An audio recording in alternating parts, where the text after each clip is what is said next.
Hi everyone, welcome back. It's been about 3 months since we did the air layering on this Kingsville boxwood, and we're ready to open this up and see what we got. If you're seeing this without watching the first part where we got here, please go back and look at the first video. I'll put a link to it from this video. What we have here is a cicada. These have been pretty much everywhere through the summer. All right, the first step is we're going to remove everything we did to secure the sphagnum moss onto the trunk here. So I had zip ties, I had the saran wrap, and the plastic pot. This is a great sign here that we're seeing some fresh, new, white-looking roots peering out from the pot, so this is a great sign.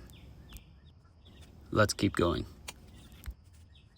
At this point, if you don't see any roots, you would stop and reapply some sphagnum moss and redo the same process of air layering again, unless the roots were calloused over where the cut was made and it's no longer a viable branch.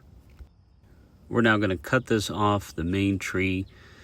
This can be a cut anywhere that you no longer need, right? So the rest of the tree is still a viable bonsai tree. So I'm going to make this cut and clean it up a bit so that I can reuse the donor tree and potentially have a bonsai out of it in the future. All right, we now have our cutting and we need to put it in a training pot. Now, some people will take the cut and plant as is, let it grow. I like to clean this up a bit as long as you don't destroy the new roots.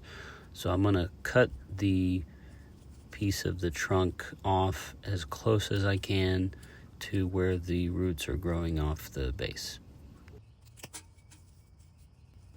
I wanted to show how the cut ended up. So this is the bottom section of the air layering cut. Notice there was very minimal callousing. If the cut is not done properly, you'll see the roots connect from the top part to the bottom part, but that did not happen in this case.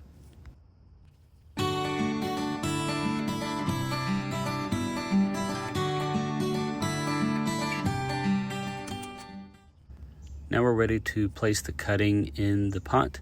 I'm gonna get a rough position here of where I want it, and I need to make sure that the roots are radiating outwards and not getting tangled underneath the cutting.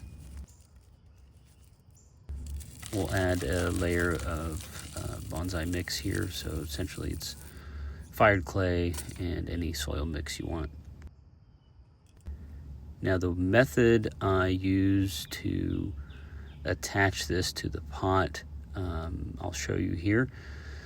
Essentially, there's not enough roots for you to normal wire the tree to the pot like you would normally do a bonsai tree, because you'll destroy the roots. So you have to secure the tree some other way to the pot.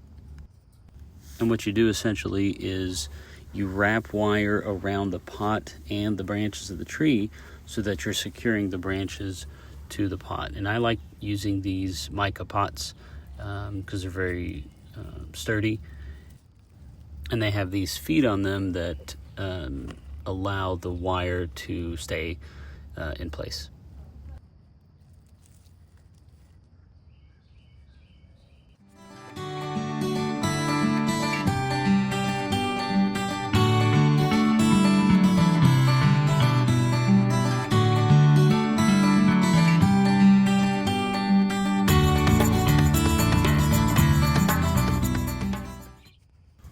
I want to show you here that I used 2 wires to secure the tree to the pot.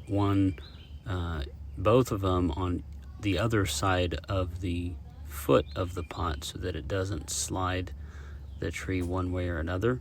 One's pulling one way, one's pulling the other way, and it keeps the tree stationary in the pot. I do use these plastic tubing around the wire where it touches the branches so that it doesn't damage the branches.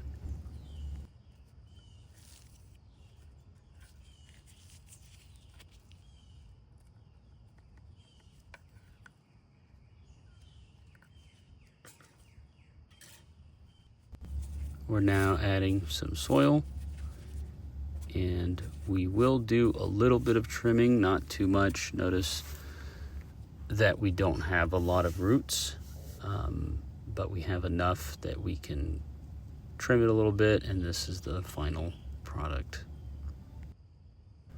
All right, thank you for watching. I hope you enjoyed this video. Again, go back and watch the first one if you want to know how we got to this point. Thanks for watching.